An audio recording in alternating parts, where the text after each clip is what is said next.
Good afternoon. We'll get started here, and it's my pleasure to introduce Neil Cassidy. Neil Cassidy is from Rolls-Royce, and he is responsible globally for IT and information security. Prior to joining Rolls-Royce, he was Deputy Director of Operations for CERT UK, the National Computer Emergency Response Team. In that role at CERT UK, Neil was responsible for cyber incident handling across the UK critical national infrastructure, as well as being responsible for situational awareness.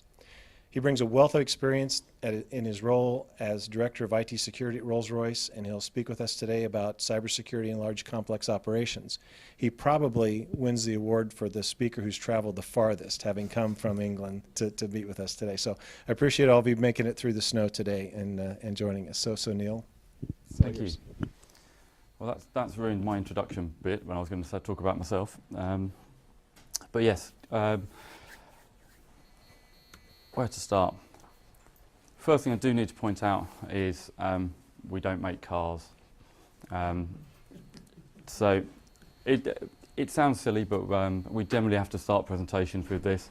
There's a couple of colleagues at the back, one of which was invited to a day at Aston Martin, and he thought fantastic, would turn up, play with the cars, pretend to be James Bond, and turned up, and all the other companies there were Mercedes and Toyota, and they kind of, as they go around the table introducing themselves, he kind of realised that they've invited the wrong Rolls-Royce to the day. So we don't make cars. I was going to talk a little bit about what we actually do within Rolls-Royce, because Rolls-Royce is very well known for its engines, for its civil aerospace engines and defence. But we also have some other interesting parts of our business. Power Systems make diesel engines, lots of diesel engines, from anything from Russian oligarch super yachts through to powering half the Chinese submarine fleet. So quite a wide range of both civil and military diesel engines. Our marine business is kind of based out of Norway, and we do everything bar build ships. So we will design them, we design and manufacture most of the deck equipment on them as well. And I'll talk a little bit more about some of these areas a little bit later, in terms of where they're going and the issues that it brings for cybersecurity and having to protect the data on there. We also have a nuclear business, which is split into two. We provide a lot of components and services into civil nuclear power stations, as well as building nuclear power plants for submarines, which is a fairly sensitive area. So we do quite a lot. It's more than just the engines that take us all on holiday every year, and the engines that sit in the back of fast jets. So it's quite a wide and varied company. In terms of the scale of the estate, there are some things on here that, from a cybersecurity point of view, generally scare me witless, to be honest. It's things like there are 105 plus third-party connections into our network. The plus tells me we probably don't know exactly how many, which is a concern in itself. But it's a large global network. It's got well over 50,000 users. If you include all our contractors, we're probably up to near 70,000 people globally. We have offices in around 50 countries. We operate out of 120 odd countries. So largely, if you consider every time a plane lands, we probably have some people on the ground able to service it. They need access to the data, and somehow we need to provide it to them, which can be a real challenge. We've got 5,000 applications that sit on our network to support the engineering activities that we do.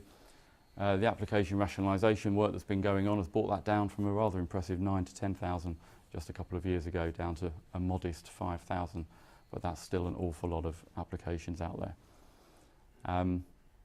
But interesting, we only have 3 internet points of presence. So mostly things come in through one and they go out through 3, which gives us quite a good level of control over our IT estate. So what do we need to protect? You'll be pleased to know I don't use too many bullet points on slides. What do we need to protect? A lot of it's IP. We generate a huge amount of intellectual property within Royce, and it's the key to the entire company being right at the cutting edge of engineering and manufacturing. So that IP is extremely precious to us. A lot of that information, a lot of that IP is also, especially when you go into the defence world, is controlled data, and whether that's protectively marked by a government or whether it's export controlled or ITAR controlled data. That gives us one or two minor headaches, largely because considerable time ago Rolls-Royce decided that an engine was an engine was an engine. We didn't matter what it was application was. So all the back-end manufacturing is all mixed up. So we mix up, or a lot of, for the aerospace side, defence and civil, we mix up all of the kind of manufacturing process and the data at the back end, which causes huge amounts of problems when you're dealing with controlled data and the access control that needs to go around that. So IP, the export control type data, manufacturing know-how is another really key piece of information from us.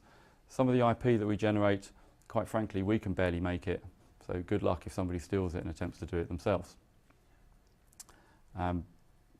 But it's that manufacturing know-how is extremely important. How you build some of the things that we do, you know, the fan blades on that the engine that's shown there, you're able to put a double-decker bus on the tip of one of those fan blades and it will hold it. And they are, you know, quarter of an inch thick. They're tiny things really, but spectacularly strong. So how we build those, how we manufacture it, how we put them together, the processes, the quality processes are all exceptionally strong differentiators for us. The other thing that we need to protect really heavily is our services now.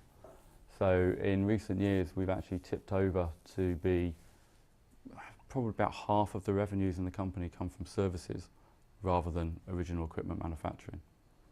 So, and it's a really interesting space because each individual bit of data is largely worthless, but when you put them all together, it suddenly has an inordinate amount of value, and that's something. It's quite hard to get the people who work with this data and own the data to really understand the value of what they're handling on a day-to-day basis. The ability of a threat actor, for example, to disrupt our supply operations or our repair and overhaul operations on the data and the services side is really strong. We use the business model for our engines, at least one of the business models, is very much around power by the hour. It's we get paid when the thing's flying. When it's on the ground, we get no money. So that drives an entire logistics train that will keep that engine in the air. So if you can disrupt that, if you can have people making bad decisions about where they're going to repair things, where the aircraft need to be in order to repair it, then you could really disrupt how Rolls-Royce operates and its profitability. I said I'd talk about a little bit about some of the future things. Our marine business is very, very focused on autonomous shipping, or ship intelligence as they've called it. There is a video that the business showed me. They were very proud of this video, and I watched it, and then when the lights came up they kind of started laughing because I think I'd gone pale and started to shake slightly and sweat a little bit. The video involved having somebody who quite honestly looked about 12 swiping left and right in a kind of a visual, in a virtual space, and ships would change course and majestically sail across the ocean, and if there was a problem they'd send drones out to fix it. And I kind of sat there thinking, and you want me to protect that? Seriously? It's a 200,000 ton kinetic weapon and you've got a 12-year-old swiping left and right in virtual space to turn it round. Oh, really? there may have been some more interesting language used at the time, I suspect.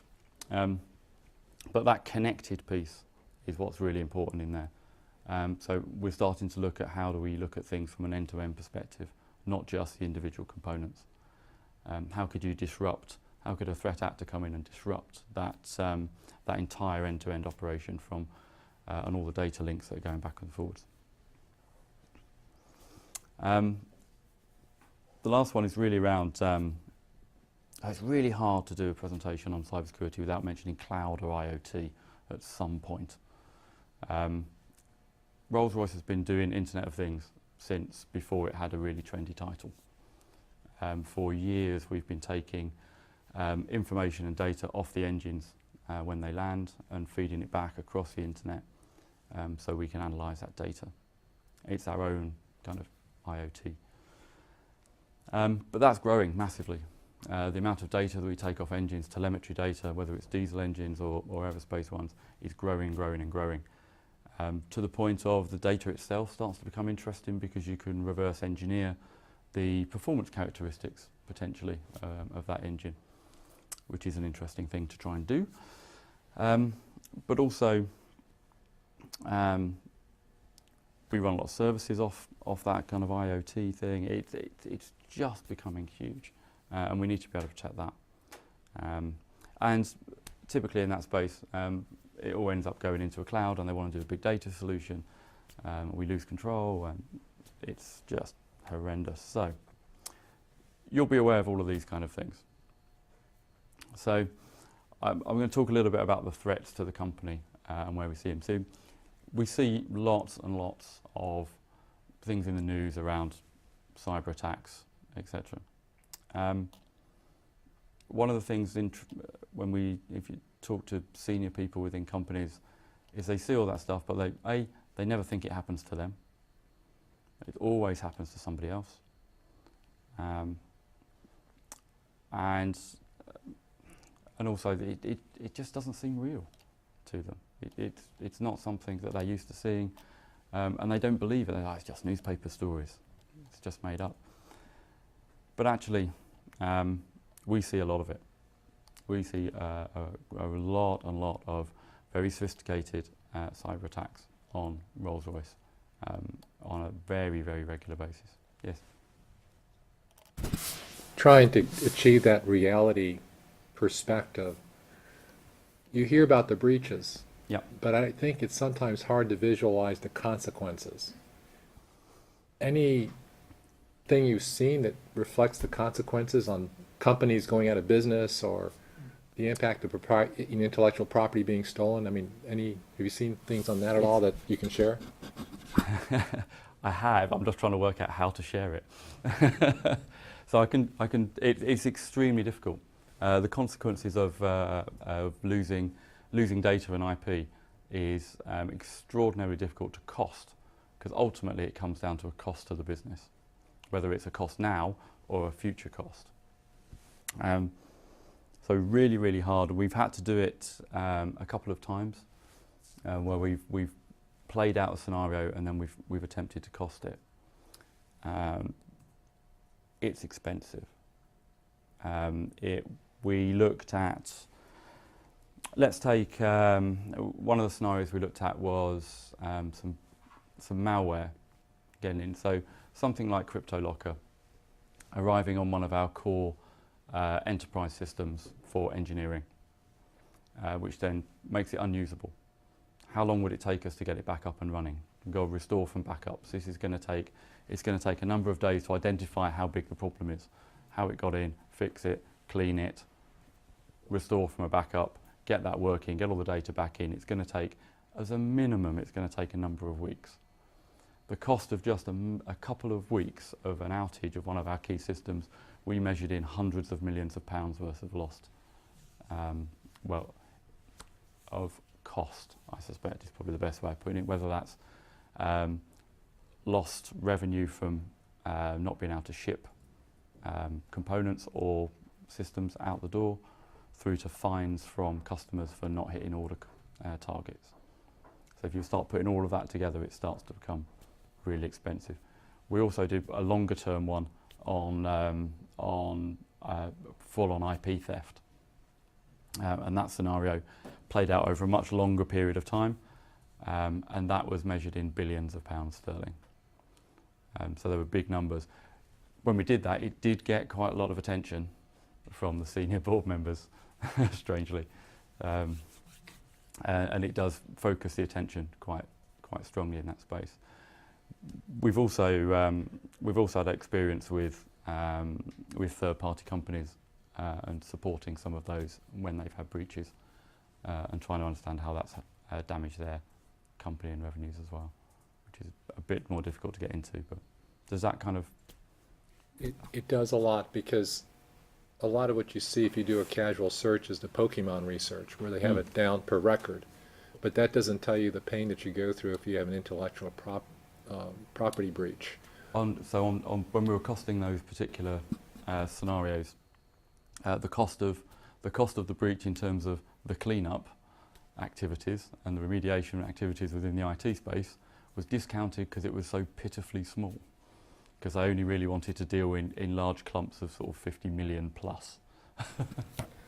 And now, one more question, I'll be quiet for a while. No, it's great. So, have you had any luck finding insurance companies, cyber insurance companies, that would cover the bigger problems of the intellectual property and supply chain disruption? We haven't. So I'm not a big fan of cyber insurance. I'm not sure what the corporate line is, but personally, not a big fan of it. It's not something we've actively pursued at all. I always struggle with the when would it ever pay aspect. You can always find something that says, you didn't quite do that right, and therefore we're not paying out. So I struggle with the insurance side of it.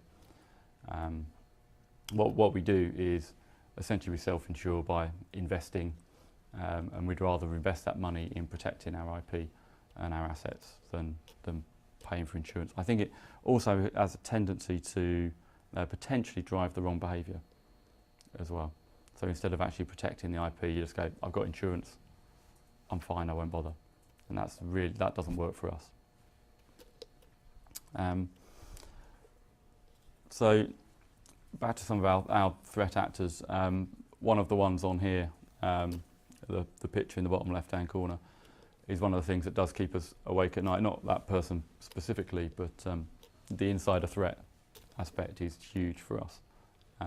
If you're operating 120 countries globally, it becomes a major issue. And that's something we're trying to start to tackle a lot more, a lot stronger over the next 12 months than we've been doing. If you've not seen the pictures of the car, I know we don't make cars, as I pointed out at the start, but the pictures of the cars, one's a Range Rover made in the UK, and the other one's a complete copy that was, I think it hit the market about a month after the one from Range Rover came out, and strangely made in China. So interesting space. I use this chart quite a lot. I apologise for the slightly amateurish nature of some of the slides. I'm in a corporate central function. I'm not a salesman. I don't have a glossy marketing department that's going to turn these into a thing of beauty.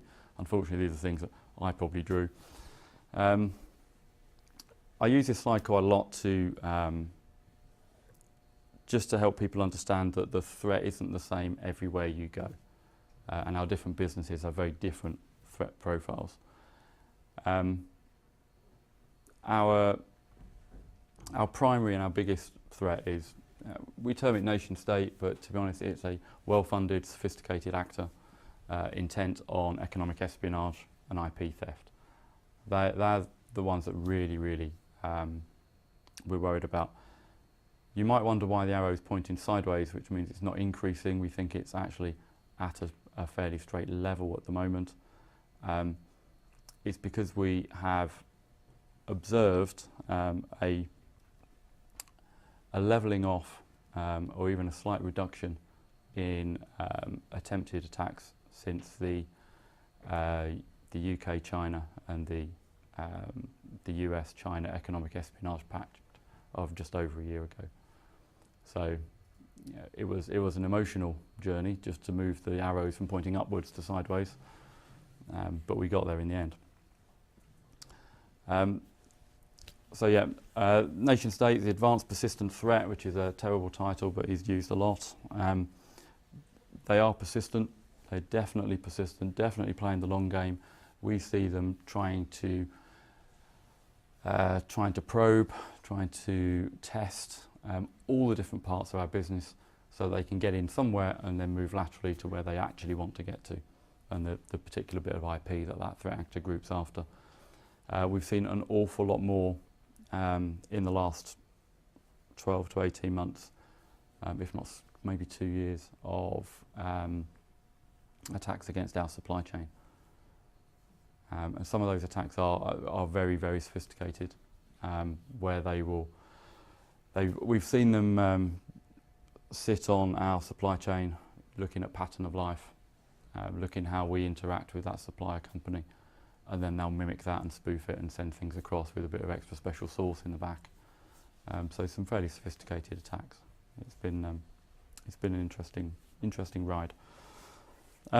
Organised crime is definitely on the increase. We've seen a huge increase over the last 12 months of organised crime hitting us, and it's becoming so much more sophisticated.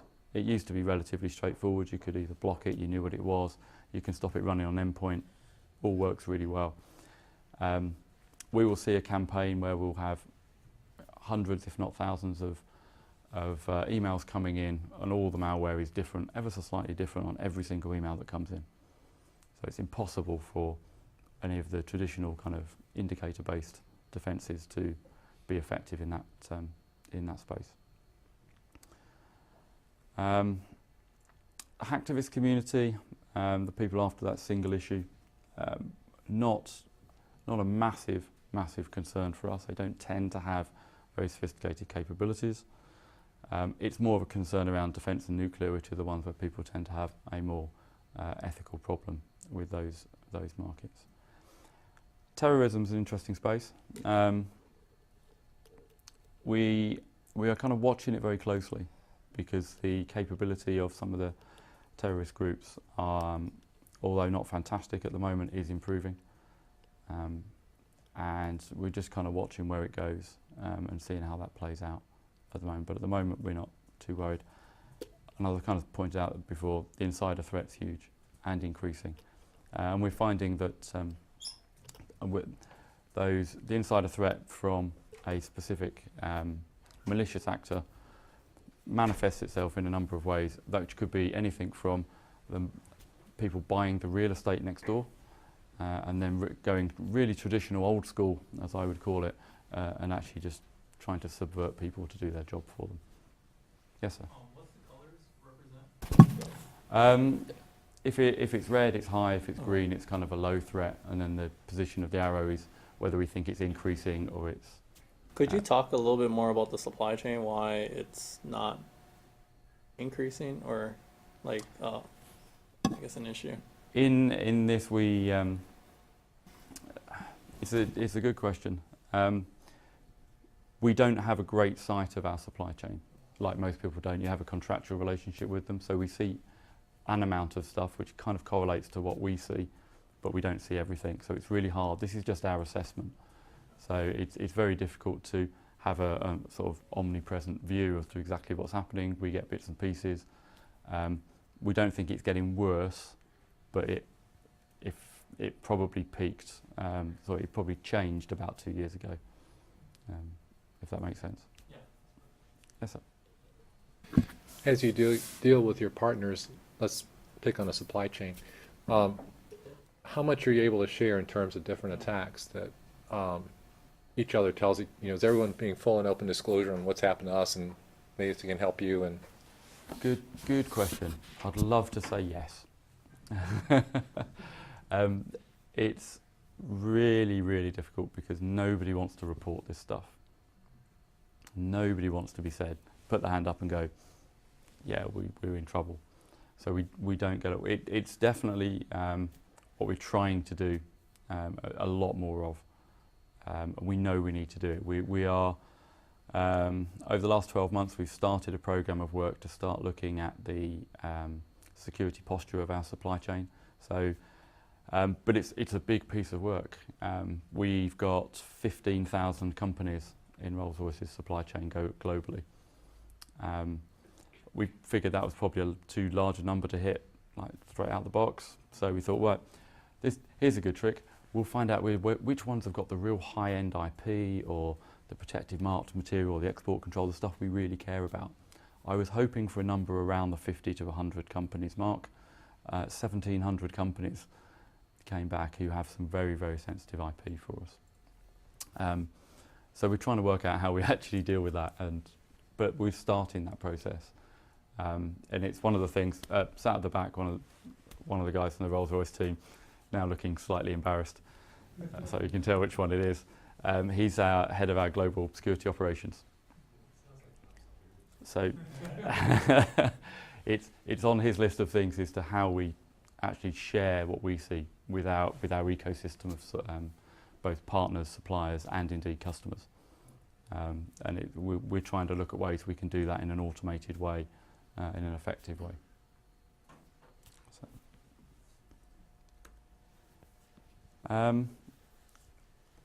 So that was trying to give a bit of an idea of the landscape in which we're working and the threat landscape, and it's been challenging over the last few years. So we've kind of developed a strategy over the last year, which has been really interesting to develop a strategy that actually encompasses not only the technology that we need to support it across the estate, but also the people that we need to recruit, the processes that we're going to follow, the way we're going to need the business to change, the way it behaves. And we've pulled all that together in a strategy, and this is what we're going to do. It's fantastic when somebody comes to put pressure on your budget to take some of it off, because I can turn around and say, well, you can reduce the budget, but if I don't do that, then all of the rest of this falls apart. Now, if you're really happy to go back and tell the Rolls-Royce board that you've just done that, then feel free. At which point they kind of go and look somewhere else to shave some money off a budget, which is great. But that wasn't actually the reason for doing it. So what we did in terms of to develop this, we kind of looked at the threat landscape.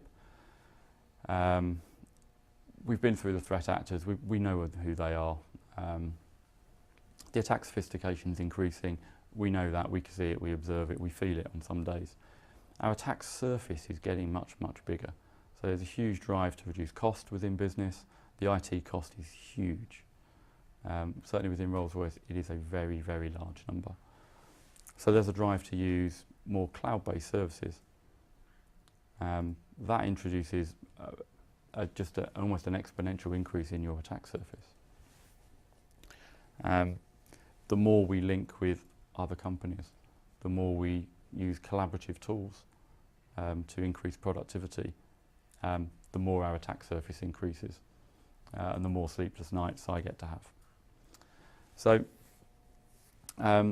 our approach is kind of three-pronged, really. One is around visibility, so we're putting an awful lot more tooling in place to give us the visibility across our network of what's happening.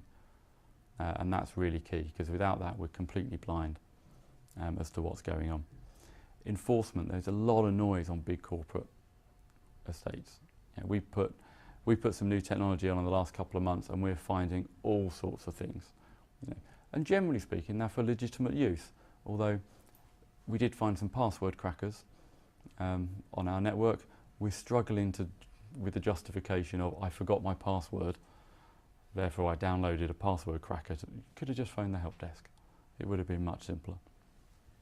So enforcing the policy is a lot stronger, and it gets rid of a lot of the noise, and it means any of the anomalous behaviour we can start to see, and it stands out a little bit more. And intelligence, we not only using external intelligence, whether that comes from government agencies, or from private companies who do research in this space, but also intelligence off our own network, and understanding what good looks like, understand what normal looks like, so we can see what abnormal looks like. And that's really important for us. Yes. Sir. Can you talk a little bit more about your enforcement policies and how is that a challenge in different? I guess because you guys are like so diverse in different states and countries. Yeah. How is that like the policies affected by these different areas? It's a long and slow process of going through it. Most of the regulatory stuff that we need to do is reasonably well understood. The issues come when various countries bring in some new legislation very quickly, but typically, and a lot of those countries have had almost clauses that will talk around multinational companies and saying if you're a multinational company you don't need to comply with this, which is extremely useful. So both Russia and China have recently brought out new legislation around private data of Russian and Chinese citizens, and it has to be stored in country. You think, well, we have a global HR system, it's not stored in China or Russia. But actually there is a line in there that says if you're a multinational company, that's okay, you can store it wherever you want. So it's not too bad at that level. One of the issues is when you start to enforce, when you start to put technical enforcement in place, when you've had a policy for a while but you've not been able to technically enforce it, and it could be something really simple like only ever use an encrypted USB stick. The moment you enforce it, you'll find 15,000 people screaming because they discovered that they didn't have to have an encrypted USB stick, and therefore they've been using a non-encrypted one for a long time, and it's got all their stuff on, and now it won't work, and they scream very loudly. So we have to, the aim is not to break the business. We still need the business to operate, so therefore we have to walk very slowly through turning that enforcement dial up and making sure that we protect. Do you guys simulate some of these policies as well too? I mean, like before you actually enforce them? Go ahead and use your microphone, please. Do you simulate some of these policies before you enforce them? We haven't had the capability to do that. Okay. Up to now. We are starting to with some of the technology that we're putting in place, so we can start to simulate what changes will look like. I think the model in the other room was if you ask a question, please use the microphone so that the recording can capture it. Cool. So, like any reasonably mature company in this space, we have a quite a extensive defence in depth model, which isn't just the technical side, but also the education programs, the training and awareness programs for the staff, as well as the policy set on the other side. So some of the things we're trying to do, a lot more compliance monitoring and compliance style monitoring, and we don't do anywhere near enough of that, which is where a lot of the enforcement will come from, and getting the processes right around that enforcement. So enforcement doesn't necessarily mean that you can't do something. It might be actually we inform somebody's line manager that they're not doing something appropriate, and it's their job to then talk to them. So it could be as something as simple as that. We're investing in a cyber analytics platform. We've kind of been using a number of tools, and it's quite fragmented, and we're trying to bring that together into one place, bring in some analyst capability into Rolls-Royce with our Rolls-Royce staff, so that we can start to be a bit more reactive in terms of what's happening across the network, but also a lot more proactive in terms of just looking for bad things that are happening. We're looking for people who are curious about just stuff that happens on networks and goes, I don't like the look of that, I'm going to spend a day just trying to find out what's going on, and then giving them the tools to be able to do that. So that's going to be an interesting journey for us.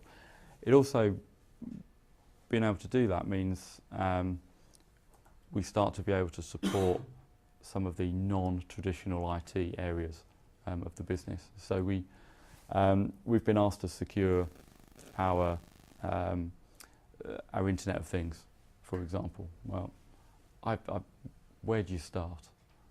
Quite honestly, but actually, if I can get them to produce data, we can put it into a cyber analytics platform. We can analyse it. We can look for patterns. We can work it out. So if I haven't got that, where do I even start? Industry 4.0 activities that we're doing. So trying to improve our production lines in terms of their efficiency. So over the last year, we've had for our civil large engines, we've had to go from producing 1 a week to 7 a week. So from 1 a week to 1 a day, which is a huge increase in tooling. It's a huge increase in the supply chain because all these engines are still made by hand. If you wanted to improve that throughput, you want to be able to analyse your flow lines in your factories. If you want to do that, typically people will plug it into the internet, stick it off to a cloud analytics platform and play, because there are some really good tools out there to do that, but they're all in somebody else's cloud. Now the thought of connecting our production lines to the internet does worry me quite a lot. You know, it'd be very easy for somebody then to start turning off machine tooling on a production line and bringing our production lines to a complete halt. So how do I protect that? Again, one of the ways of finding out is to start using our cyber analytics platform to identify what we can and can't do. And also the containment part of if there is an incident in something like that is completely different to being in an IT incident. So if there's a problem on somebody's laptop, we can pull them off the network. It's one person, it makes no difference. But if that device is a piece of machine tooling on a production line, I can't pull it off the network, I can't stop it, because it could cost the company absolutely hundreds of millions of pounds. So I need to be able to contain that in a different way and deal with it when I've got the suitable downtime in the production run, if that makes sense.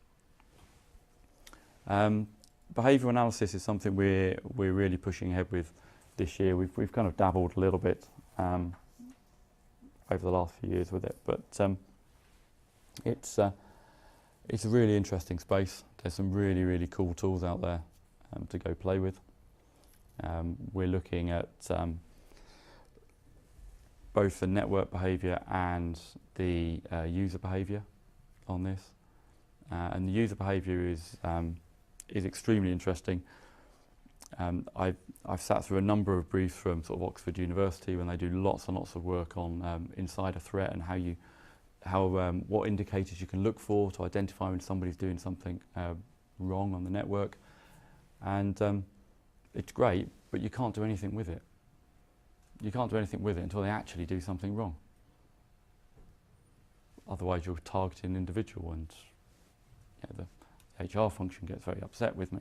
So it's a really interesting space, but one we're really going to push on with this year. User education and awareness, you just can't do enough. It's the first line of defence in any company. I'd love to be able to stand there when people say, how many people have you got in the security function? I'd say it's about 55,000. Unfortunately, it's not quite like that at the moment. You know, phishing has been the number one vector for attacks for I don't know how many years, 15, 20, since the internet started. I can't really. It's and it doesn't change because it focuses on our general desire to help other people.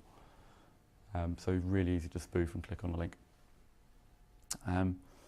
We've done quite a lot with our board as well. So we've been running exercises, so cyber exercise with the board. Very interesting when you start doing those. But so it's business continuity exercise. Yes, to some extent it is, but it's a really different one. So most businesses will have business continuity plans that look at sites, individual sites. You give them a cyber attack that is cross-site, cross-country, multi-country issues to resolve. Suddenly all the existing plans don't work anymore. They just don't work. So we have to rethink how we actually react and respond to those type of incidents, which has been a really interesting exercise. So we've been sort of working our way down from the top, so we've kind of exercised with the board, we're doing some of the leadership teams within the operating divisions and coming down.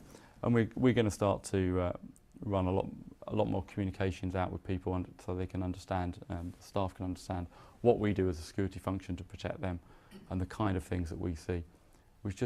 And just keep drip feeding that information in on a really regular basis. And supplier assurance is something as well that we're really trying to do this year, which I talked about earlier. So I think that was it. It was a bit of a rattle through.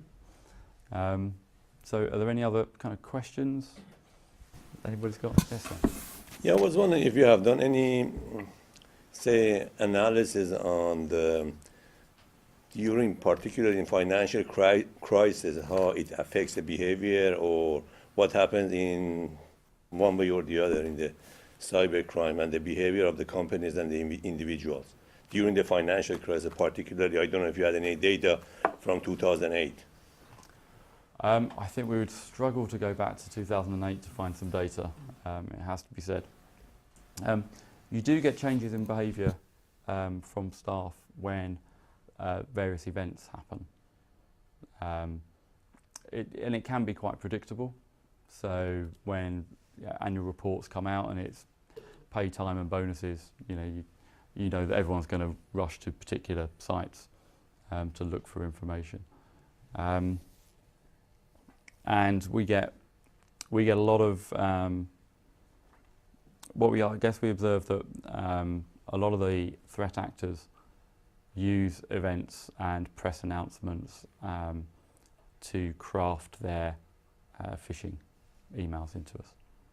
So if we regularly make big press announcements at air shows or trade shows about new deals being signed, we will then get a flood of campaigns that will come in related to that. Or a big contract announcement with the government, we'll get a flood of campaigns that are related to that.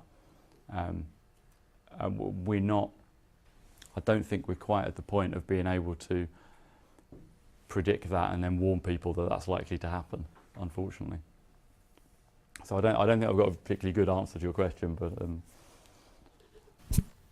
No, I mean, because it is completely unpredictable, but say the first one was long-term capital management, which was around year 99, and then it was just a small problem comparing to what happened in 2008.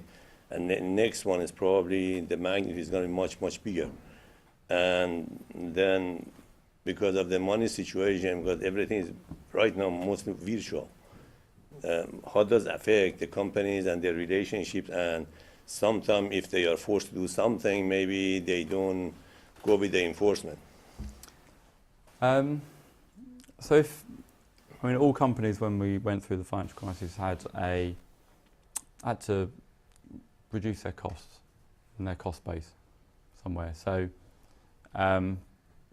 certainly within Rolls-Royce, we've been really good at trying to protect the security side of it because of what we do. We thrive off the engineering and the IP, so we have to protect that, and that's driven all the way down from the board. So we don't see from my perspective, we don't see a huge change in behaviour when things like that happen around the world. If that makes sense. Well, it's too complicated. I don't expect you to answer the whole thing.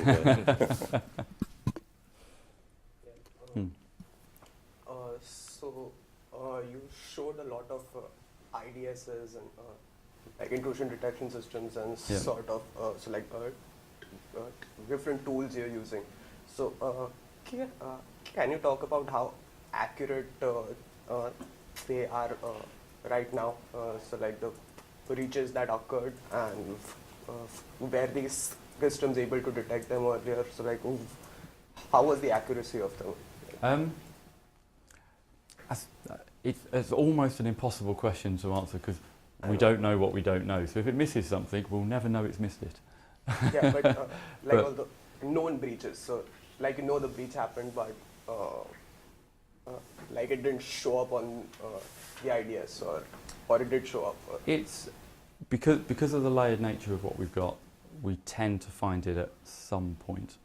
At the very worst case, we will pick it. We'll pick up malware when it tries to beacon out, and that's probably the latest point we're comfortable. So when it first starts beaconing out, we're pretty good at being able to identify it, and we can stop it at that point. If it gets further than that, you're into a major incident, and you probably wouldn't want to kick out the bad guy straight away, because that could be quite dangerous.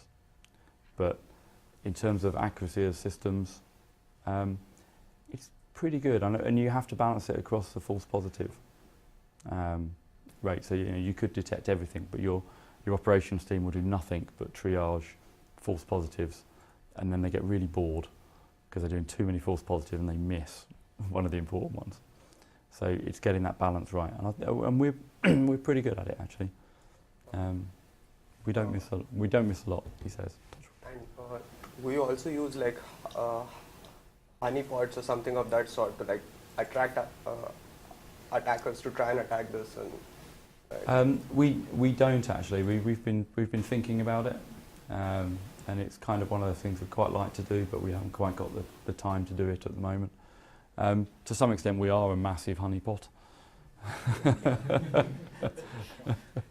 So, it's kind of interesting when you get the marketing spiel about you've got to improve your cyber response capability. The industry average is 180 days or whatever the latest figure is between infection and containment or something like that. We do that in about 3 hours globally. So between something landing on our network, we can have it blocked and contained across the entire group within about 3 hours. It has been as quick as 40 minutes. I'm not entirely sure how we got it to 40 minutes. Everyone just must have been looking at the right time, and everybody... Pull the LAN cable. That's a lot of cables. So, Neil, a quick question. You mentioned a little bit ago that phishing continues to be a huge error. So I suspect I know part of the answer, but I'd love clarification on, are you guys addressing that through training, or are you addressing it through technical aspects as well to filter this? And the reason I ask that is obviously it's a question or a problem that everybody is dealing with.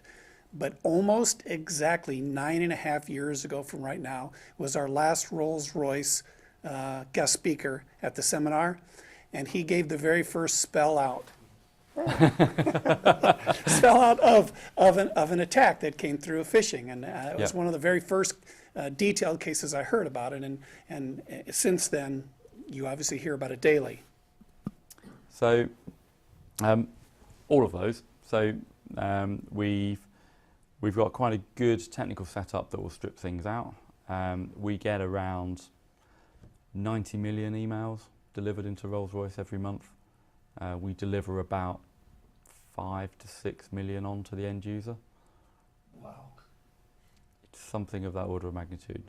So that's how much stuff gets blocked and dropped. And some changes in technology that we put in probably about this time last year. So it's been running for about a year now. We're doing a lot more. We're picking up a lot more than we did before. So a lot of stuff that would have come through under our old setup is now blocked.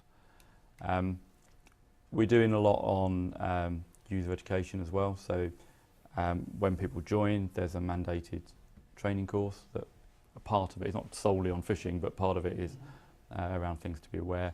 We run kind of communication campaigns internally. And the one thing I didn't really want to say, just in case anybody else who works at Rolls-Royce, we're about to start running internal phishing scams. But I didn't want to say that just in case anybody sees this later on and then they're ready for it. So that might spoil it. So if you just want to edit that bit out, that'd be great. Have you done those in the past where you've run an internal? Yeah, we've done them in the past, and it was quite a spectacularly high click rate. rather worryingly, for a very poor email. I would be interested, I mean, obviously we'll not do it in a public forum like this, but other companies who have done this have reported that, you know, they do those, they find who the offenders were, they do a training, they put out Yep. information, they put the posters up around the company, and 6-7 months later they do it and they find it's the same people. Same people. And so I'm interested if you found a way to actually increase better response amongst the people you're trying to train, your repeat offenders. I guess that's not really a question, more of a comment. I apologize. Yeah, we haven't, because we're not quite there yet. I do know of one company that has a bit of a 5 strikes and you're out. So they run those scams, internal scams, and the first time you click on it, you get the kind of "don't do that again" kind of message. The second time it goes to your manager. And the third time it's kind of a verbal warning. 4th time it's a formal written warning, and the 5th time you're shown the door. And that can focus the mind. Possibly not where we will go with it, but it's really hard. It would be nice to actually understand who certain individuals have a greater propensity to click on links, whether they're more helpful than others. I click on nothing. Funny old thing. People think I'm very unhelpful. So there must be a way, I think, of being able to, once you can identify those people, is you can treat them slightly differently on the network.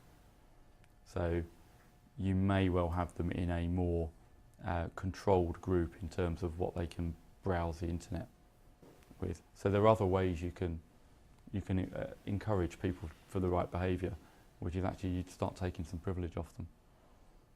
And that has added benefits. If you're somebody who's likely to click on a malicious link, actually, if you've got no internet access, you're not going anywhere. So, Thank you. Okay, if Cool. there's nothing else, we'll, Nope. got one? Have you had detection of attacks on your production? Go ahead, use your microphone. Have you had detection of attacks on your production machinery?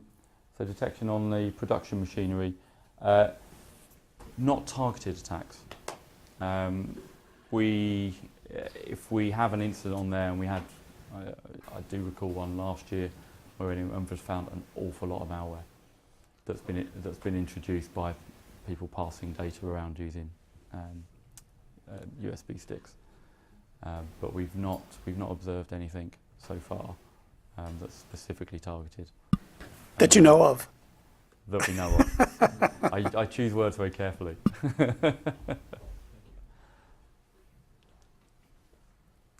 Cool. Any other questions? Thank you very much. Thank you.